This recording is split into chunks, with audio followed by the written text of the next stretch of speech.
as humans, I think we both kind of seek change and growth and progress, and also like stability and comfort as well at times. And so I think it's natural, as you know, for that to kind of show up in survey data, even that ambivalence. As you know, my beat is land use and in housing in particular, and so I tend to see a lot of those issues through that lens, and I think that probably is a reflection of that survey outcome.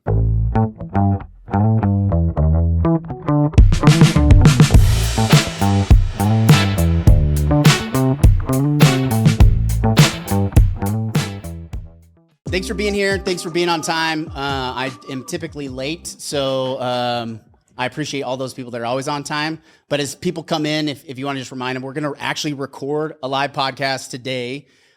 This Chamber of Commerce asked me to do a masterclass, and I'm not really a master at really anything. I probably know a little bit about a lot of things, is what I tell my wife all the time, who's sitting right over there. But I'm not a master. But Stacy Young, who I'm going to sit down and have a conversation with, is a master. And I want you guys to see what he sees so that we can look at growth in Southern Utah a little bit differently, take a second to look backwards and see where we've been. And so we can start making strategies moving forward, because it's not this is a one size fits all solution, right? The economy's growing and ever moving. And we want to talk about what are some strategies and ways that we can do that in a better way.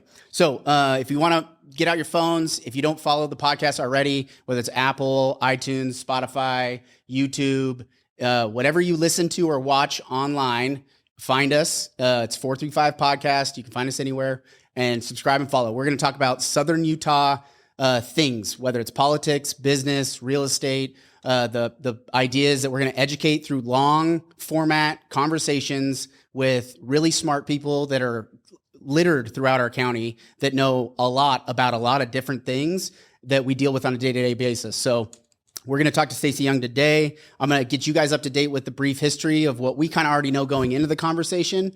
And then from that point, we're going to start recording, and you'll hear the conversation that we're going to post in about 2 weeks. So this is kind of like a backstage pass is to the conversation we're already having on the podcast and throughout the series. So we hope you enjoy it.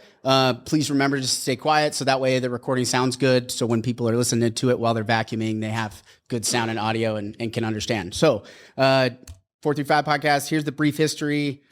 Strategic growth. We want to keep that in mind. Is what's the strategic way that we're going to grow?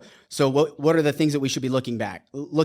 We're going to focus on 3 things: population, macroeconomics, and business health. We're going to briefly talk about where St. George and Southern Utah, Washington County has been, and going public health and safety and education. A lot of good things there, but we're going to mainly focus on the first 3. So the first one is population growth. So from 2004 to 2024, 20 years looking back, we've grown by roughly 100,000 people, okay? The function of that means a lot of different things. One of the key focus I want to draw your attention to is the second home ownership ratios. What's the percentage of homes that are in Washington County that are second home owners? They're not primary residents. They're not contributors to the economy on a regular basis, though occasionally, which we like and we still need. But in 2004, we were 13% of our housing inventory was second home ownership. Today, it's 31%. Additionally, I want you to think about the demographic of our area. Since 2010, over the 10-year time frame, we went from roughly 32% of our population being over the age of 50 to we're pushing the 40% mark. So we're at 37.6% of is that 37? Yeah, 37%.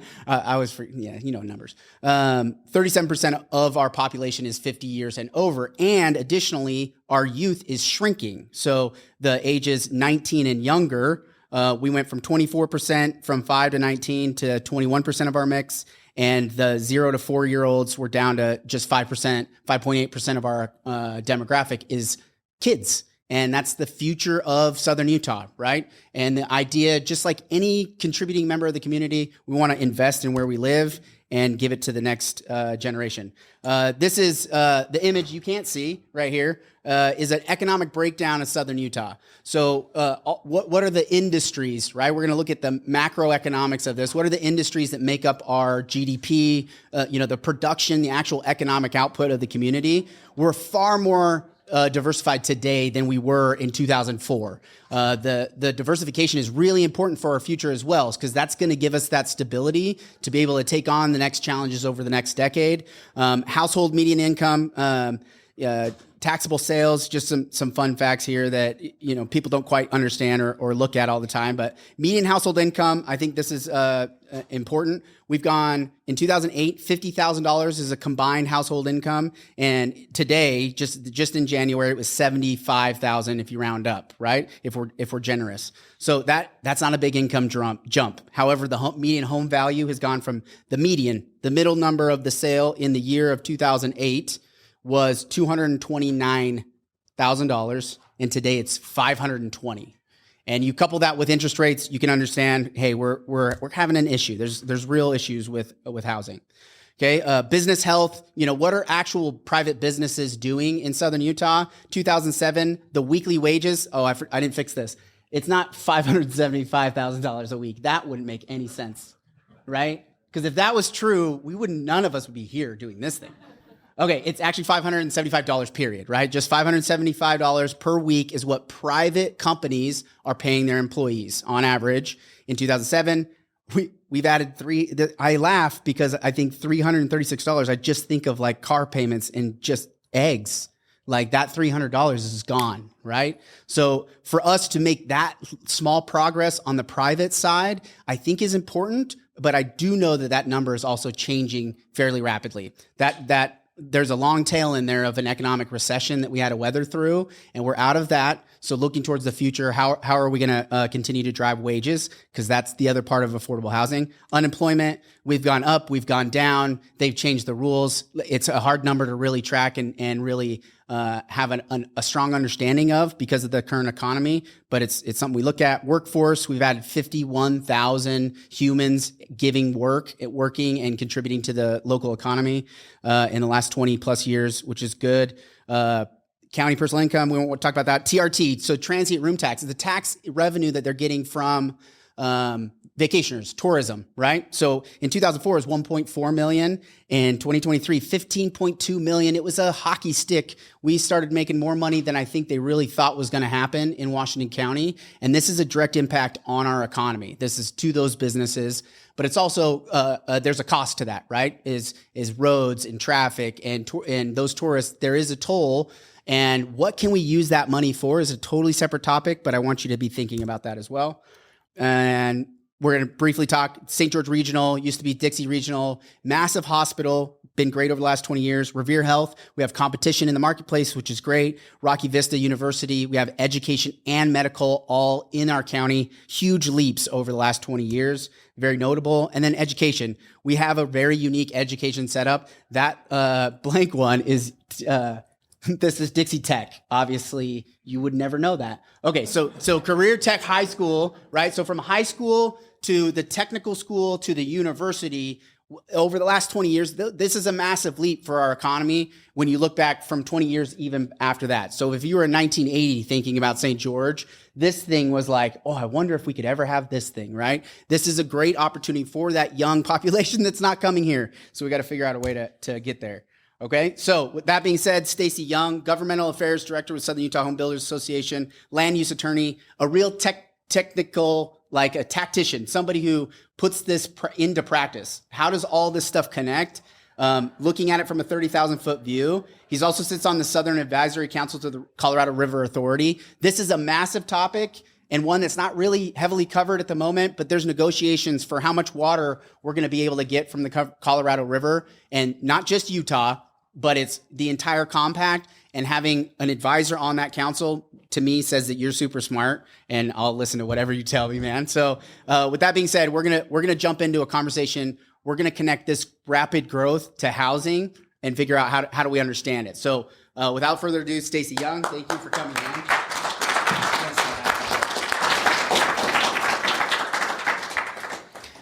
All right, for round two, was that a better setup for round two? It was good, yeah, it was good. I can't live up to that introduction, but we'll have a good chat. Yeah, you can, man. It's so easy. You just don't know it. It's imposter syndrome, just like me, man. Yeah, maybe. Okay, so anybody in the crowd, just before we start, who learned, if by raise of hands, I know some people are shy, who learned something in that quick history update? Who learned something? Who did not learn something? It's okay if you didn't learn something. You're like, I already knew this guy. Okay, cool. So I think that's a helpful way of setting up the conversation we're about to have. And because I will go off track so quickly, I have to have notes. So I'm gonna pull up my notes and start with the first question. Okay, so one of the things we've talked about this before, and I know your answer, so that's always the hard part of this conversation. So the survey, 400 voters in Southern Utah during the city council election last year were surveyed about their thoughts on Southern Utah. There's a lot of interesting perspectives that can be drawn for that, because if you think of somebody who's willing to do a political survey, Brandon Ducharme, my partner, he got a call to do a political survey. He's like, no way. And he just hung up on him. I was like, dude, it would take like 10 minutes. You could give your opinion and then somebody's going to actually use that information.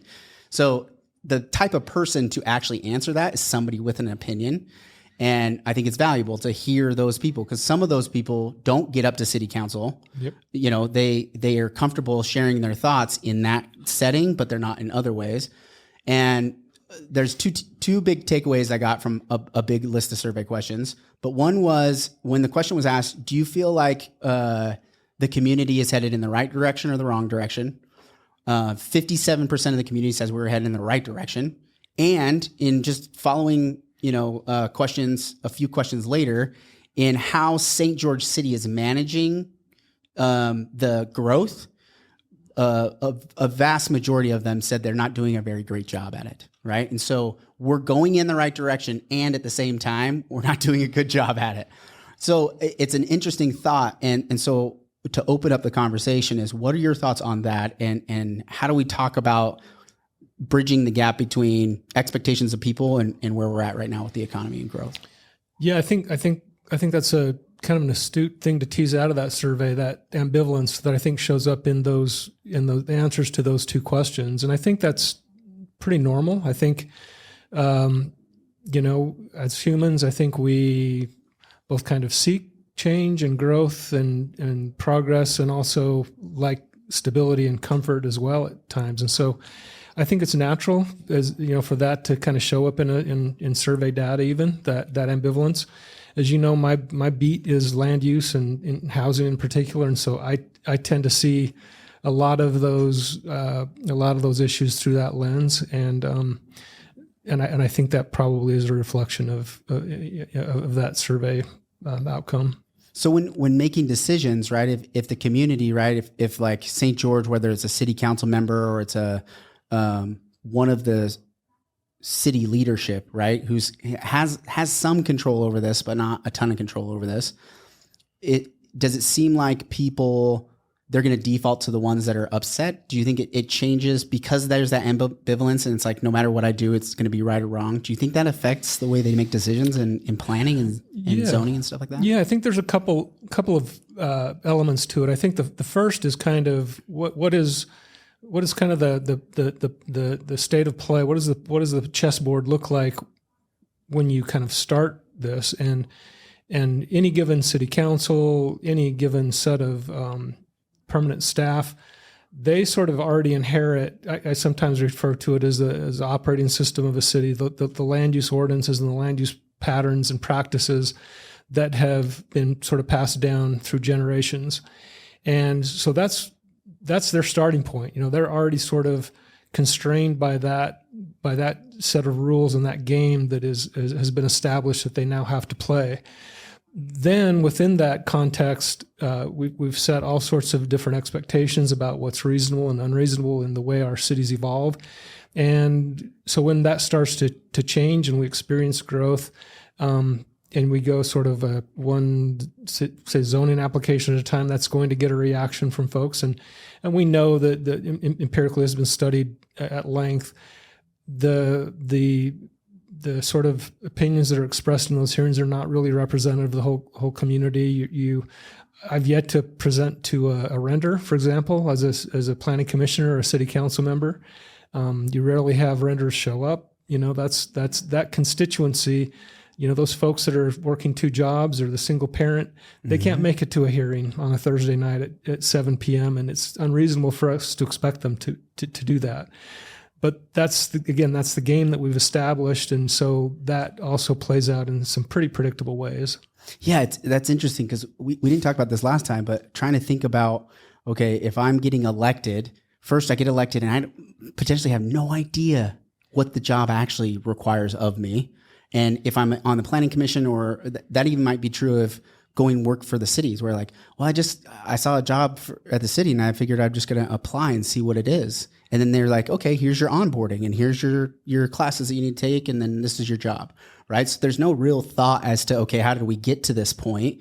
But now what we have, the mosaic of plans that come together in the city is so complicated, and it slows things down. But then when those development meetings happen and the citizens come up to the city council and they say, I don't want this thing across the street from me, that's what they hear. And out of political will, a lot of times those things get shut down, right?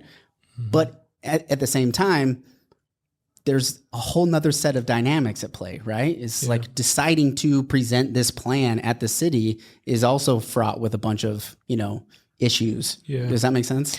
Yeah, and I think to kind of backtrack a little bit to your introduction to the larger kind of economic forces that we're in the middle of, we can't really individually really affect those, and in most respects, those are really positive things. The fact that our sort of local GDP has grown fourfold over a generation, less than a generation. That's amazing. That's amazing. I was staggered by that. I had no idea. I wouldn't have guessed that that's what it would be. Yeah. So that's success, and I think it would be unfortunate if we characterized this success as a failure.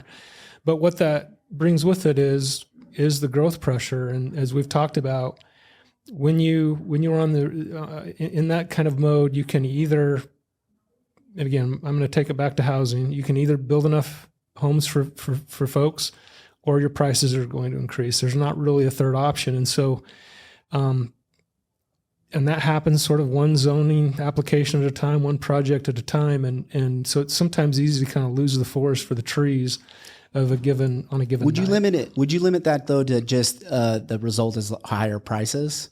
Would you limit it to just that? Like the result of this is just higher prices, or is there other unintended consequences that fall from There are that? a bunch of other consequences, and Is that the worst one? Which one do you think? It is the may worst not. one? No, I don't think it actually is probably even the very worst one. I mean, we have lots of examples of places that are much further along into their housing crisis than we are, and we can see what happens to them. Yeah. And California is the poster child. There's no reason to pretend it isn't. Yeah. And Elephant in the room. they are shedding their middle class and have been for a long time. One housing economist I like, he has a U-Haul index. So periodically he'll look at the price to rent a U-Haul from LA to Phoenix versus from Phoenix to LA. And during the pandemic, U-Haul basically pay you to drive it back from Phoenix to LA, and it was thousands of dollars in reverse because of the migratory pattern was in that direction. Yeah. And so, those cities are largely basket cases. You end up with significant problems ultimately with homelessness, and when you hollow out your middle class and you're not able to create a pathway for the kids that grow up there to find a way to live and work and raise their own families there, you end up with a lot of really big problems beyond just the sticker price of a home. Yeah, and so and you touched on something too. We were talking about the migratory patterns of what we're in the middle of. Mm-hmm. Utah. People are flocking to Utah for a lot of different reasons, not just St. George. So we're kind of, it's hard. I think there's some what is it, uniqueness, terminal uniqueness or something like that, where everybody thinks that we're unlike anybody else, right? And St. George is unlike anybody else. And also, there's this reverberation effect of this migratory patterns that are happening. And so we can't think that the population is going to slow down. It's going to continue to move, and it's going to move in the direction to where they have a home to live in, right? Mm-hmm. Yep. It's all kind of anchored into that. So that's why rethinking that housing. So then if we were to take that thought line and we look at what are the underlying dynamics of like a house is a financial asset. It's like that second home number, right? 31% of our inventory is a second home. Now that doesn't necessarily just mean it's a house that nobody lives in half of the year. It just means that it's an investment property of some kind. Typically, is that a reasonable thing to assume from that? Is that that's potentially an investment property? Yeah, at some capacity. Although I think I think even that market has submarkets to it. So I think there's a range of purposes and uses and so on. But yeah, I mean, I think it's fair to say that those are going to be characterized as a more discretionary investment on the part of somebody compared to the necessity of having a roof for over sure. their head. All the vacation rentals fall into that category because those vacation rentals cannot be qualified as primary residences, right? The assumption is, unless they just happen to be living in a vacation rental community, which around this town probably doesn't happen all that much. So it'd be a really small percentage. So that's kind of like what I'm thinking about, is that financial asset. And then, so if we know that the housing inventory is growing towards that direction, do you see that slowing down? Yeah, I do. I mean, I think that's the thing. Because you're building a hotel, so that's why I thought you're building a hotel, right? So I'm thinking of like I think you kind of understand that submarket. Yeah, and I direct development of the ledges, and we have a vacation rental component up there, and as well as a whole range of things. So for me, it's like I've told you before. I think the supply is going to go where it can go, where projects work, where the economics pencil. That's what you'll see happen, and where they don't, they won't. Mm-hmm. It would be healthier if we were creating abundance across that entire spectrum, as opposed to just in these one areas. So I think part of it is we see the parts of the housing market that are functioning well, and we think that's costing us at the low end, but in reality, they really don't. They're not really crowding that out. It's that we just can't. For a number of reasons, we have impediments to delivering homes in the lower income segments of the market. But to me, I still think those homes are. There's a place for them. My argument, though, is that vacation rental, there's only so much labor, there's only so much time, energy, and expertise to go build a property in Southern Utah, right? You know that for sure. Because of that vacation rental boom that we kind of have gone through, that has kind of been a part of it pencils better than this thing over here, right? And so I think there is some connection to the issue we're having because of something that nobody could have anticipated that, and the developers are just doing the thing that made sense for them. Yeah, I think, and I think this is all fair. I think just to go further into the nuance of it, I think a lot of those projects, it's not that they penciled better, they wouldn't have penciled at all. Yeah, okay, fair enough. Some pencil better, some don't. Anything. And part of what has happened in that segment of the market was that, even before Airbnb, I've always had a second home on my street next door the entire time I've lived here. Yeah. And so, even when we were a lesser percentage than we are now, it was still pretty common. Back then, folks would have to treat them almost like a houseboat or something. So the family would kind of go in together, some Northern Utah family, and we kind of pioneered. We probably kind of pioneered a little bit of that vacation rental. Yeah. Thing. Yeah. So the fact that now you can do that with a lot less friction, I think it's no matter how you feel about it, you kind of can't go backwards in terms of the evolution of these sharing economy and all that sort of stuff. But I think in the short term, also, I think you're right for sure that there's a limited capacity, and so some of that would have gone to that product segment, that asset class that could have gone to elsewhere. Longer term, that's more elastic. So I think you could if you could operate at it, you can grow that labor force. You can kind of expand to meet that need. But to your answer more directly, your initial question, I happened to be looking at this just the other day, and so I track this on a fairly regular basis on at least the legal approved projects. So as you know, there's also kind of a distinction between the legal short-term rental category and the sort of illegal ad hoc. Don't tell anybody you're doing it. Yeah. And trying not to get caught. Yeah. And so you can kind of track that on AirDNA, or I can track the new stuff through a market research service. So I was looking at those large projects that are doing the volume of new purpose-built short-term rental stuff, and I'm sure I missed a few in my catalog, but there were 2 starts in the second quarter of this year, and I think there were 30 something in the past year. So, and the listings on the listings are going nuts. So the again, absorption rate on vacation rentals, it's painful out there if you're wanting to sell it. So again, it's back to me at the end of the day, you can't escape the gravity of supply and demand. It was a gold rush, and frankly, it was petering out when the pandemic hit. Yeah. And then that's a good point. That it just kind of it again. Mm-hmm. So the trajectory was already headed south. COVID fired it up again, but now we're kind of coming off that residual. So the market forces are going to balance it out. So to your point, nothing else would have penciled, right? Aside, if we were to just say vacation rentals are the problem, it's like, no, it's not really the problem. It's just saying the market is going to go to what makes sense. And I think you and I have been talking about how the development market has really responded to the affordability piece over the last 24 months. Is that fair enough? Yeah, and I think even was doing they move fast. Like we shifted quickly. I think. And if you actually track it further back, we were making that shift even before any of this really hit the fan. Even before the pandemic, you started to see some of the shift in sort of lot sizes and so on.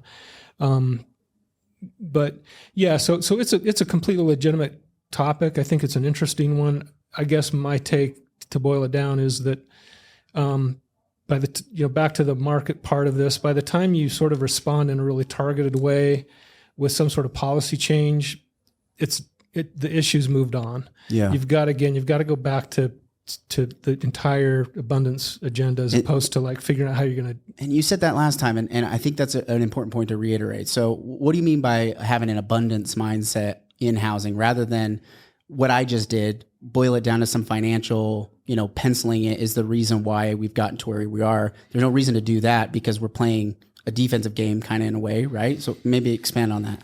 Yeah, I think I think this is a really natural impulse that we have when we've lived. Being communities, across the country anymore. Cities, like just in general, the collective. Yeah, in this country, we have been living with housing scarcity since at least the Great Recession, at least for that amount of time. Yeah.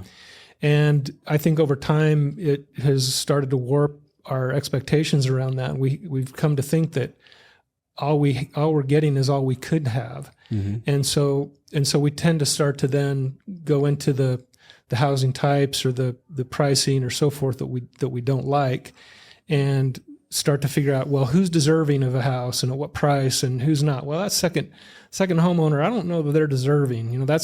And so you start to get into that mindset where you're almost playing a game of musical chairs and like, oh man, I better get my chair, and I don't think that guy deserves a chair, and how can we better distribute these chairs, as opposed to figuring out how can we get some more chairs. Yeah. And so, I think we just have built impediments for 100 years. We've slowly built impediments to building what's sometimes called the missing middle types of housing that are usually the first rung on kind of the housing ladder.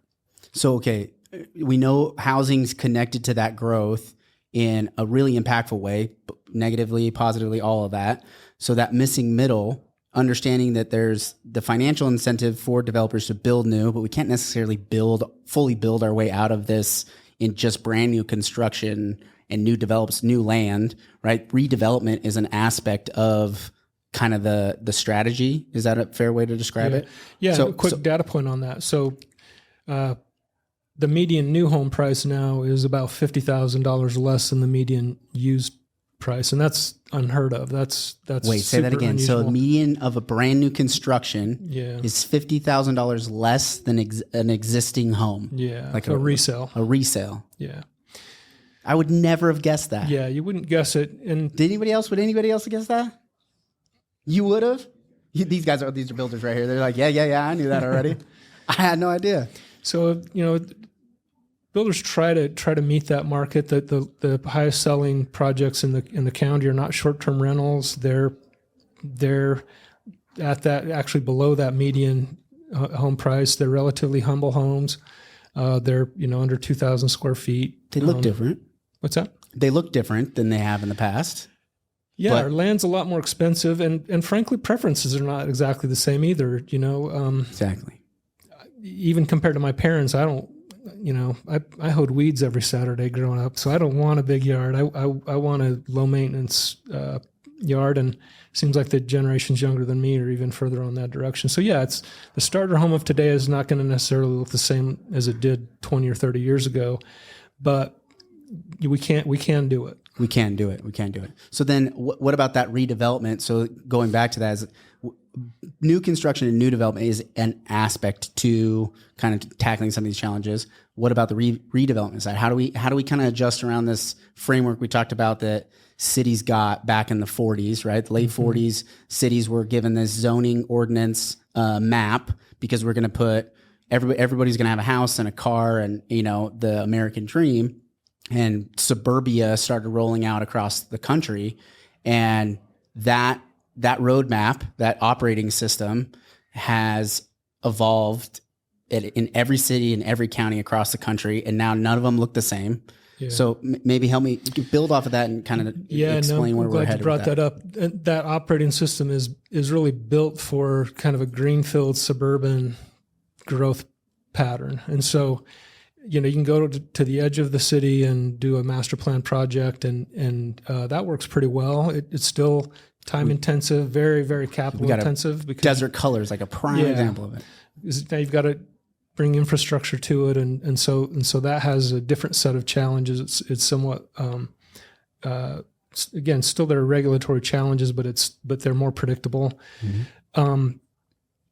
But historically, cities grew both at the edges and more intensively within their footprint. And that's where I think we have a lot of opportunity. And it ties into, I think, to the survey thing that you teased out in the beginning.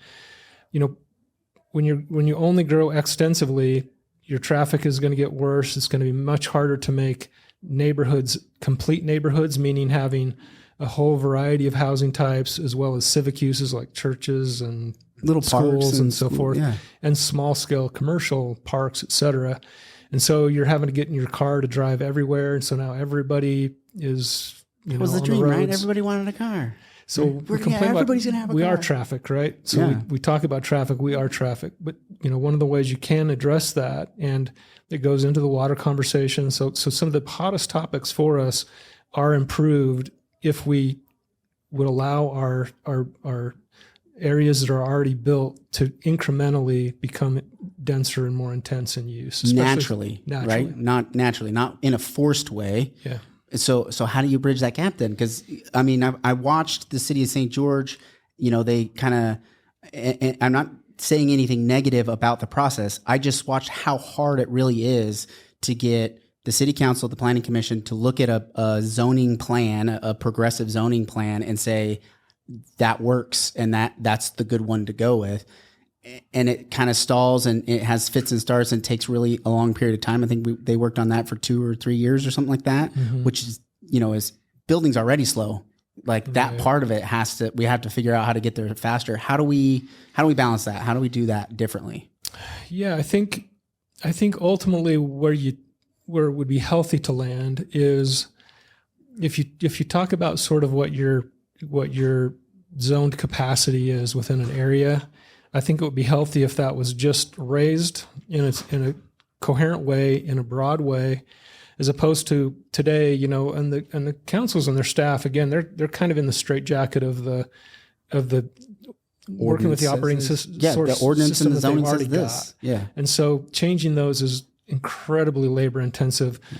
Their staff is buried just administering that thing. And so, there's not just a political challenge, but even just a technical and a human resource challenge of how do you do this while operating a city.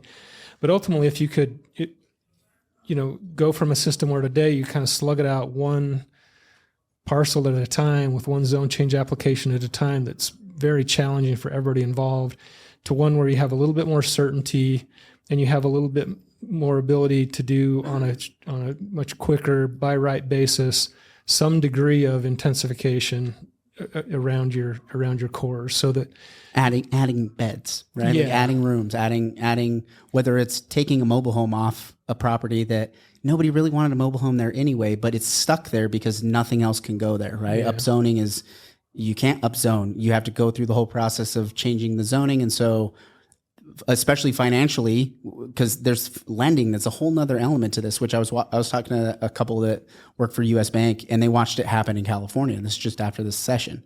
And they were talking about, we can have great plans and all that, but then the consumer has to then actually go execute on it.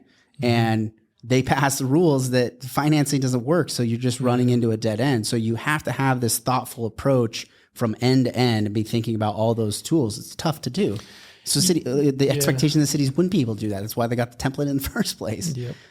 Yeah. I mean, it kind of goes to the appraiser speak, right? Where something has to be legally, legally permissible, physically possible, and financially feasible. Yeah, I'm getting them wrong, but you get the drift. Yeah. So it's not enough just to say something is illegal. It also has to be physically possible in terms of the geometry of the lot, what you're trying to do there. Yeah.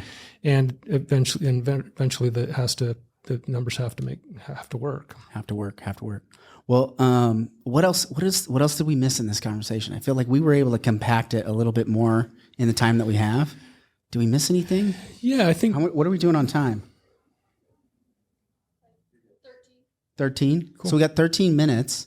Do you want to maybe open it up, see if anybody has any questions, or is there something you want to leave with? Maybe one thing I'd tease is that initiative that we've been trying to get stood up over the last few years. So once I got more involved a few years ago on the policy side of this, I reached out to some of my counterparts in the cities, so the city attorneys, planning directors, and so forth, and we put together a public-private body of land use practitioners that we call the Southern Utah Land Use Task Force. And initially, force. Everybody loves a good task force. Figure out some better branding. You got to have them. Yeah, you got to do something. It was actually modeled off a statewide body.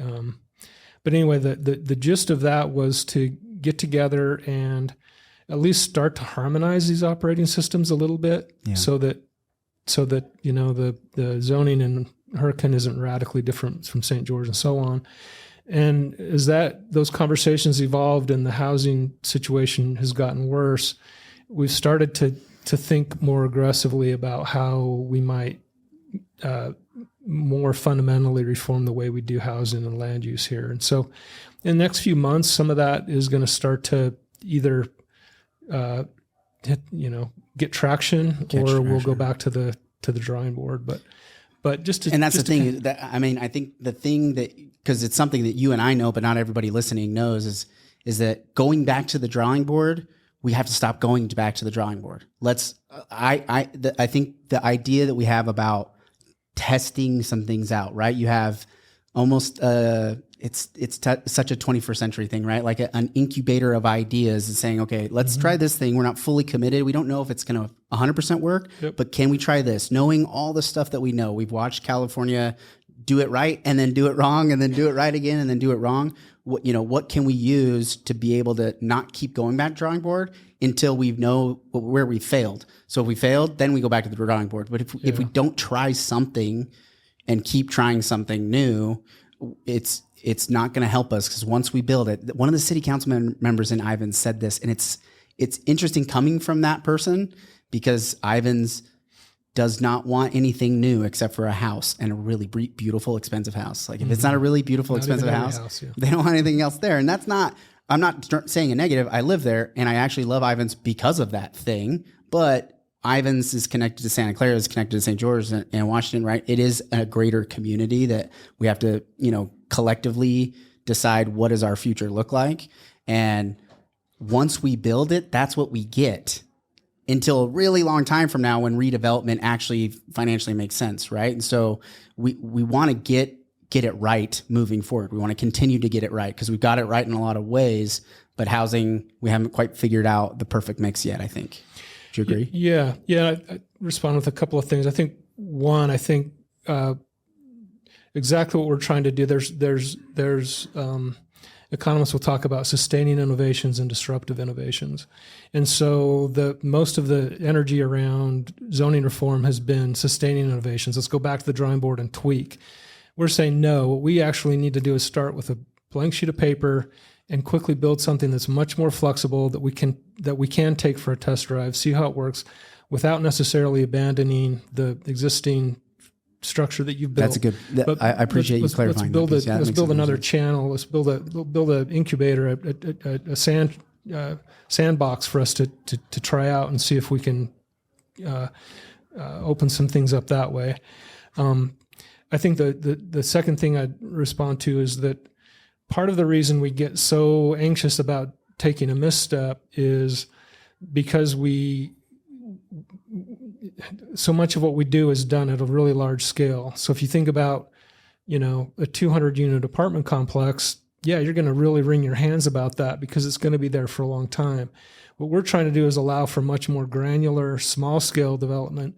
And in that case, I say relax a little bit and let people figure it out. Let the market figure it out. Your best design control committee is going to be competition. Mm-hmm. Toyota's going to do a great job because if they don't, GM's going to eat their lunch. And it's the same thing for home builders. If more of our energy went into designing great homes and less into just navigating the regulatory maze, everybody wins. Yeah, that's a good point. I think that's a sweet place to end on that because I think that was brilliantly said. Cool. Thanks. I hope you guys enjoyed this. If you want to come up and ask questions later, we'd be happy to talk, but we'll see you out there, guys, as I say. Thanks. Thanks for listening in. If you enjoyed this episode, please like and subscribe. Make sure you're following us on all the social media websites. We love your support. We love the dialogue. We want to continue that going. Find us at realestate435.com. We'd love to help you find a house here in town or help you get wherever you're going.